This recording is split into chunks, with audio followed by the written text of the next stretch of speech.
Kisah Imam Abu Hasan al-Asy'ari, sang pembela akidah Ahlussunnah. Di tengah riuhnya perdebatan filsafat dan teologi Islam di abad ketiga Hijriyah, lahirlah seorang ulama besar yang kelak menjadi pelita dalam kegelapan. Ia adalah Abu Hasan al-Asy'ari, sang pendiri mazhab teologi Ahlussunnah wal Jamaah yang masyhur dengan nama Asy'ariyah. Namanya lengkapnya adalah Elai bin Ismail bin Ishaq al-Asy'ari, lahir sekitar tahun 260 Hijriyah di kota Basrah, Irak, sebuah kota yang saat itu menjadi pusat ilmu dan diskusi-diskusi ilmiah yang sangat aktif. Masa muda dan jejak Mu'tazilah Abu Hasan tumbuh dalam lingkungan ilmiah. Ia adalah keturunan dari sahabat Nabi yang mulia, Abu Musa al-Asy'ari. Sejak kecil, ia menunjukkan kecerdasannya yang luar biasa dan semangat belajar yang tak biasa. Pada masa mudanya, Abu Hasan berguru kepada tokoh besar mazhab Mu'tazilah, yaitu Abu Ya'la al-Jubai, seorang teolog rasionalis yang meyakini bahwa akal manusia bisa menilai baik dan buruk secara mutlak, dan bahwa Allah wajib berbuat adil menurut standar manusia. Abu Hasan menjadi murid yang paling cerdas, paling tajam argumentasinya, dan sangat setia. Ia menguasai semua ajaran Mu'tazilah, bahkan menjadi salah satu pembela utamanya. Tapi hatinya mulai gelisah. Pergolakan batin suatu hari, Abu Hasan bertanya kepada gurunya, "Wahai Abu Elai, apa pendapatmu tentang tiga bersaudara? Yang satu taat kepada Allah, yang kedua fasik, dan yang ketiga mati saat masih kecil. Di manakah posisi mereka di akhirat?" Al-Jubai menjawab, "Yang taat masuk surga, yang fasik ke neraka, dan yang ketiga yang masih kecil tidak mendapat pahala atau siksa karena belum mukalaf." Abu Hasan bertanya lagi, kalau si anak kecil itu berkata, "Ya Allah, kenapa engkau tidak panjangkan usiaku, agar aku bisa menjadi taat dan masuk surga?" Al-Jubai menjawab, "Allah akan berkata, aku tahu kalau kamu besar, kamu akan menjadi fasik. Maka dari itu,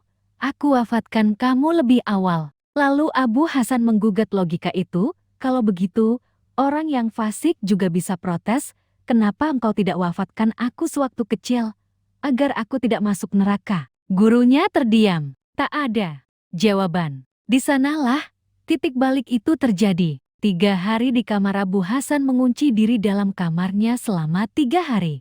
Ia tidak keluar, tidak berbicara dengan siapapun. Ia bergulat dengan kegelisahan yang membuncah di dadanya. Ia merasa keyakinan Mu'tazilah tidak mampu menjawab semua pertanyaannya tentang keadilan dan kekuasaan Allah dengan memuaskan. Pada hari ketiga, ia keluar. Dengan suara lantang, ia berdiri di depan masyarakat Basrah dan berkata, "Aku telah meninggalkan keyakinan Mu'tazilah. Aku kini memegang ajaran Ahlussunnah wal Jamaah." Masyarakat gempar. Seorang pembela utama Mu'tazilah kini membalik haluan. Tapi Abu Hasan tidak hanya berhenti pada penolakan. Ia mulai membangun sebuah pondasi baru dalam ilmu kalam teologi Islam yang berpijak pada Al-Quran, hadits, dan logika yang sehat. Membangun mazhab Asy'ariyah, Abu Hasan mulai menulis, mengajar, dan berdebat.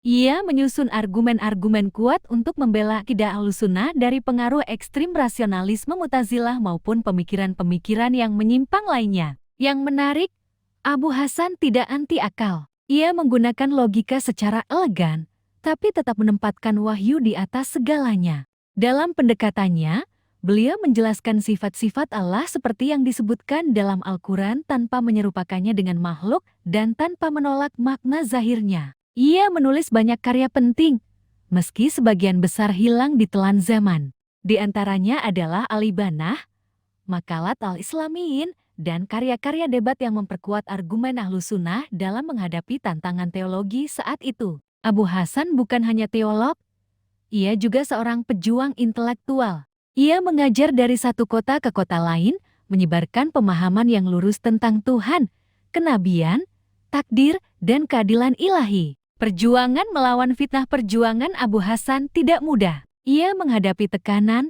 cemoohan, dan bahkan ancaman dari berbagai pihak. Sebagian kalangan ekstrem menyebutnya sebagai pengkhianat karena meninggalkan Mu'tazilah, tapi ia tidak goyah. Ia menulis dengan pena, berdakwah dengan lisan, dan mengajarkan murid-murid yang kelak menjadi tokoh besar, seperti Al-Baqilani dan Al-Juwaini, yang kemudian meneruskan perjuangannya hingga berabad-abad kemudian. Mazhab Asy'ariyah pun berkembang, menyebar ke berbagai wilayah Islam, Irak, Syam, Mesir, hingga Andalusia. Akhir kehidupan sang Imam Abu Hasan wafat sekitar tahun 324 hari di kota Baghdad.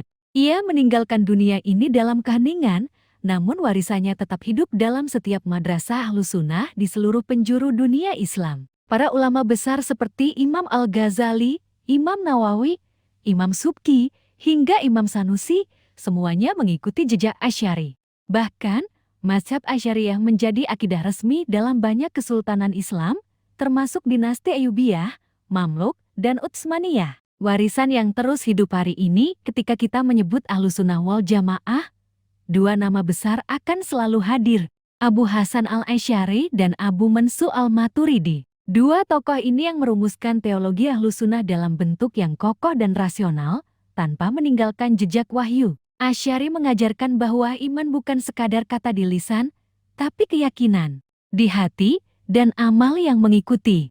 Ia menolak takdir yang mutlak tanpa usaha manusia, tapi juga menolak kebebasan mutlak manusia tanpa campur tangan Allah. Ia menempatkan manusia sebagai hamba Allah yang harus berikhtiar, tapi juga tawakal. Ia membawa keseimbangan di tengah ekstrem, kiri dan kanan. Penutup, api yang tak pernah padam kisah Abu Hasan al-Asy'ari adalah kisah tentang pencarian kebenaran, tentang keberanian meninggalkan keyakinan lama demi cahaya yang lebih terang, tentang jihad intelektual di medan pemikiran yang penuh badai. Ia mengajarkan kita bahwa Islam tidak anti ilmu, bahwa wahyu dan akal bukan musuh, tapi saudara yang harus bersatu dalam menegakkan kebenaran. Ia adalah cahaya dalam gelapnya zaman, sebuah lilin kecil yang dinyalakan di kota Basrah, dan kini menerangi dunia Islam dari timur sampai barat. Dan selama umat ini terus mencari kebenaran dengan hati yang jernih dan akal yang lurus,